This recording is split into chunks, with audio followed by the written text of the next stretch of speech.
Kitchen से उठी वो खौफनाक चीख जैसे पूरे घर की दीवारों को चीरती हुई हर दिल में उतर गई, और उसी एक पल में सब कुछ बदल गया। शहराम घबराया हुआ दौड़ता हुआ अंदर पहुंचा तो सामने का मंजर उसकी सोच से कहीं ज्यादा डरावना था। जीनिया उसके गले से लिपटी हुई बुरी तरह कांप रही थी। उसकी सांसें टूटी हुई और आवाज में ऐसा डर जैसे किसी ने सच में उसकी जान लेने की कोशिश की हो। उसने रोते रोते इल्जाम लगाया कि शांजे ने उस पर हमला किया, और जैसे ही उसने फर्श पर पड़ी छुरी की तरफ इशारा किया, कमरे का माहौल शक पर डर से भर गया। हर नज़र शांजे पर टिक गई, जो कोने में खड़ी कांप रही थी। उसकी आंखों में आंसू थे और आवाज में सच्चाई की कमकपी। वो बार बार कह रही थी कि उसने कुछ नहीं किया, वो तो सिर्फ एक सेब लेने आई थी। लेकिन जीनिया के आंसू और उसका मासूम बनने का नाटक इतना मजबूत था कि शहराम का भरोसा हिलने लगा।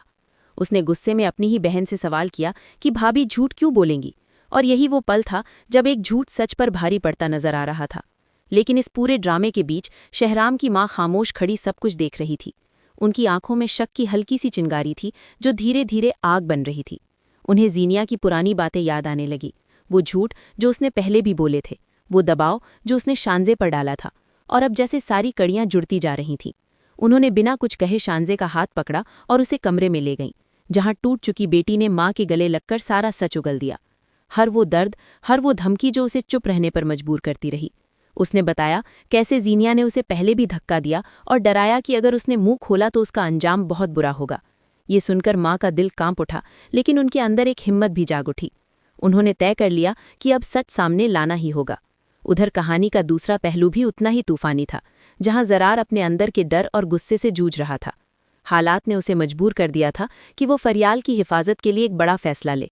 उसने फ़ोन पर उससे निकाह की बात कही। ये फैसला अचानक था, लेकिन उसके पीछे छुपा डर बहुत गहरा था। फरियाल हैरान थी। उसे पता था कि ये रास्ता आसान नहीं होगा। घर में तूफान आएगा, रिश्ते टूटेंगे। लेकिन जरार के बार बार समझाने पर उसने आखिरकार हामी भर दी। जैसे ही ये बात सीरत बेगम तक पहुंची, उनके पैरों तले जमीन खिसक गई। उन्हें लगा जैसे उनका बेटा उनसे दूर जा रहा है। और तभी इस कहानी की सबसे खतरनाक चाल फिर चली गई। जीनिया ने अपनी मां को यकीन दिलाया कि वो इस शादी को कभी होने नहीं देगी। वो ऐसा जाल बिछाएगी कि फरियाल खुद ही इस रिश्ते से पीछे हट जाएगी। अब ये सिर्फ एक घर का झगड़ा नहीं रहा था, ये इज्जत, भरोसे और रिश्तों को तोड़ने का खेल बन चुका था। उधर जीनिया लगातार शहराम के दिमाग में जहर घोल रही थी। उसे यकीन दिला रही थी कि शांजे अब खतरनाक हो चुकी है और उसे घर से दूर करना ही सही होगा। शहराम का दिल दो हिस्सों में बंटता जा रहा था। एक तरफ उसकी माँ और बहन की सच्चाई, दूसरी तरफ जीनिया का झूठा मासूम चेहरा, और वो धीरे धीरे उसी जाल में फंसता जा रहा था जिसे बड़े सोच समझ कर बुना गया था। हर पल एक नया सवाल खड़ा हो रहा था कि आखिर सच क्या है और झूठ क्या। क्या एक भाई अपनी बहन की मासूमियत को समझ पाएगा, या फिर एक चालाक साजिश के सामने हार जाएगा। और तभी कहानी में एक और मोड़ आने वाला था, महक की वापसी, जो जरार की जिंदगी में एक नया तूफान लेकर आ सकती थी। हर किरदार अपने फैसलों के बोझ तले दबा हुआ था। हर रिश्ता एक नई परीक्षा से गुजर रहा था। और सबसे दर्दनाक बात यह थी कि सच बोलने वाला अकेला पड़ता जा रहा था, जबकि झूठ बोलने वाला सबका भरोसा जीतता जा रहा था। यही जिंदगी का सबसे कड़वा सच है कि हर आंसू सच्चा नहीं होता और हर खामोशी झूठ नहीं होती। कभी कभी जो सबसे ज्यादा रोता है वही सबसे बड़ा धोखा देता है, और जो चुप रहता है वही सबसे बड़ा सच छुपाए होता है। इस कहानी का असली सबक यही है कि आंखों से नहीं, दिल से देखना सीखो, वरना एक दिन सच सामने तो आएगा, लेकिन तब तक बहुत देर हो चुकी होगी, और जो टूट चुका होगा उसे फिर कभी जोड़ा नहीं जा सकेगा।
की हिफाजत के लिए एक बड़ा फैसला ले। उसने फ़ोन पर उससे निकाह की बात कही। ये फैसला अचानक था, लेकिन उसके पीछे छुपा डर बहुत गहरा था। फरियाल हैरान थी। उसे पता था कि ये रास्ता आसान नहीं होगा। घर में तूफान आएगा, रिश्ते टूटेंगे। लेकिन ज़रार के बार बार समझाने पर उसने आखिरकार हामी भर दी। जैसे ही ये बात सीरत बेगम तक पहुंची, उनके पैरों तले ज़मीन खिसक गई। उन्हें लगा जैसे उनका बेटा उनसे दूर जा रहा है। और तभी इस कहानी की सबसे खतरनाक चाल फिर चली गई।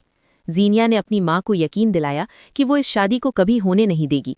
वो ऐसा जाल बिछाएगी कि फरियाल खुद ही इस रिश्ते से पीछे हट जाएगी। अब ये सिर्फ एक घर का झगड़ा नहीं रहा था। ये इज्जत, भरोसे और रिश्तों को तोड़ने का खेल बन चुका था। उधर जीनिया लगातार शहराम के दिमाग में जहर घोल रही थी। उसे यकीन दिला रही थी कि शानज़े अब खतरनाक हो चुकी है और उसे घर से दूर करना ही सही होगा। शहराम का दिल 2 हिस्सों में बंटता जा रहा था। एक तरफ उसकी माँ और बहन की सच्चाई, दूसरी तरफ जीनिया का झूठा मासूम चेहरा। और वो धीरे धीरे उसी जाल में फंसता जा रहा था जिसे बड़े सोच समझ कर बुना गया था। हर पल एक नया सवाल खड़ा हो रहा था कि आखिर सच क्या है और झूठ क्या।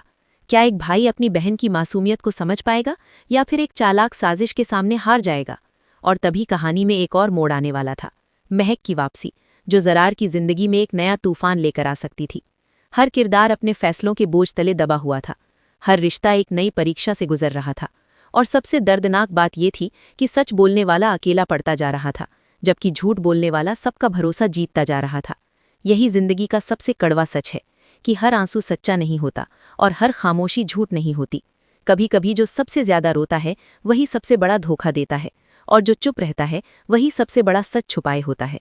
इस कहानी का असली सबक यही है कि आंखों से नहीं, दिल से देखना सीखो, वरना एक दिन सच सामने तो आएगा, लेकिन तब तक बहुत देर हो चुकी होगी, और जो टूट चुका होगा उसे फिर कभी जोड़ा नहीं जा सकेगा।